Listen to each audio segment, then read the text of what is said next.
I was sitting in my bedroom having just slit my wrist, and I was sitting there watching this blood slowly being pumped out of my wrist, and I was thinking, how does that happen? How does that blood pump out of my wrist from nowhere? It's been operated by a force that is way bigger than me and is a life force coming from my heart, which is coming from somewhere beyond, and it woke me up, and I felt this overwhelming, it wasn't rage, it was just this energy of, I am doing this. I've been given this beautiful life to live, and I am finding somebody who's going to help me with this.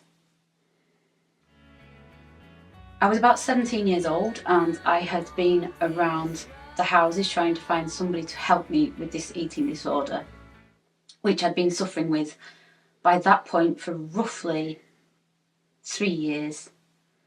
It was horrendous. It was a diabetic eating disorder, and at the time nobody knew how to help me with it. Nobody knew what therapy to use. I didn't know what was wrong with me. I was confused, and it wasn't just a case of, I can do my injection. It's like telling somebody who's dependent on drugs or alcohol, just quit. You can't. It's a sickness, and you need help with it. You need support with it. And at that point, I'd slit my wrist. I couldn't find anyone.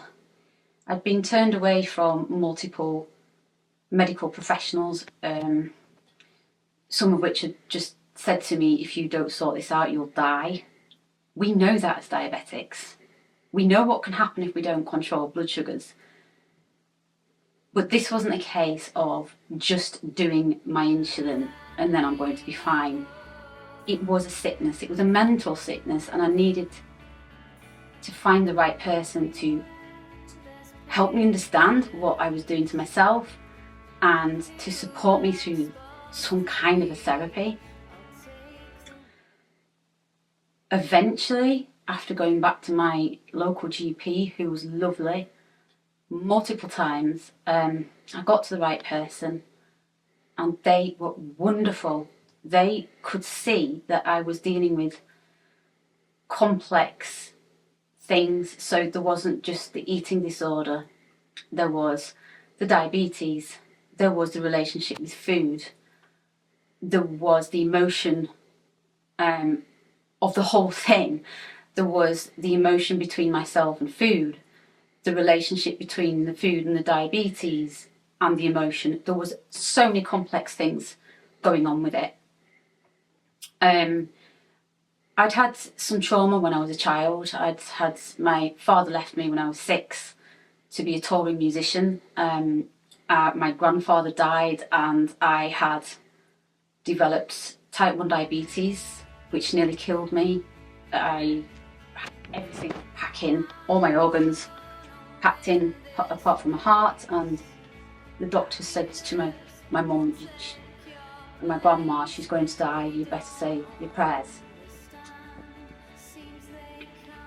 I was saved. I feel I was saved by God. I wasn't supposed to leave the earth at that time, and that is what made me feel so passionate about getting help for this eating disorder, because I felt I've been saved once. I'm not going to take my own life when I've been given the gift of life.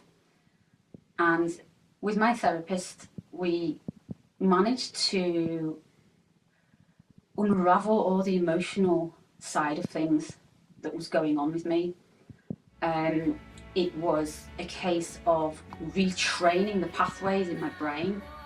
So it wasn't just a case of sitting and talking about problems. There was action, there were steps to take, and it was a long, slow process. It was a long process. It was 2 steps forward and 2 steps back. It was a struggle, but I had a goal, and that goal was to get as well as possible and to get singing and acting and performing, because that was my dream. So slowly but surely we built, between myself and the 2 amazing therapists that I saw at the time, which was a bit like gym coaches for the mind. I unravelled myself from this mess, and I built new neurological pathways in my brain, and I connected feeling good and well to my brain and my body, and focused on that part instead of the emotional part that was dragging me under all the time, the not feeling enough and the insecurity and the anxiety and the social pressures. And by the time I'd finished my therapy, those feelings had gone. We'd eradicated them, and we'd built these new neurological pathways. I got my body fit and healthy, and I had this vision that I would be out singing and performing one day, which happened within a few years of therapy. I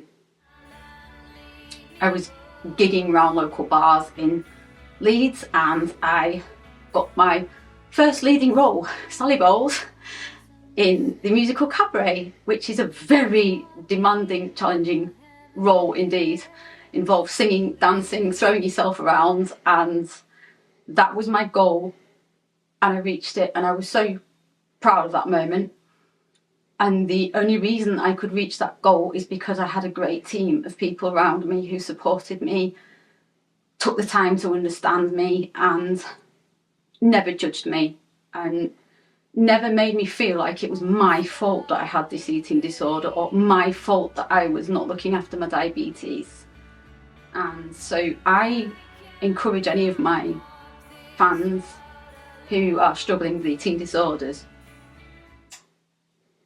if people are shutting the doors, it's because they don't understand it and don't know. Don't give up. I believe in you. With the right team, I believe anyone can achieve what they want to achieve when they get their body well. And it's so much nicer than suffering and dying, because with the eating disorder that I had, I was either dying or living. It's as simple as that. And I wanted to live. I wanted to feel that life force all the time that I saw pumping out of my wrist. And I vowed that I would never ever try to take my life again.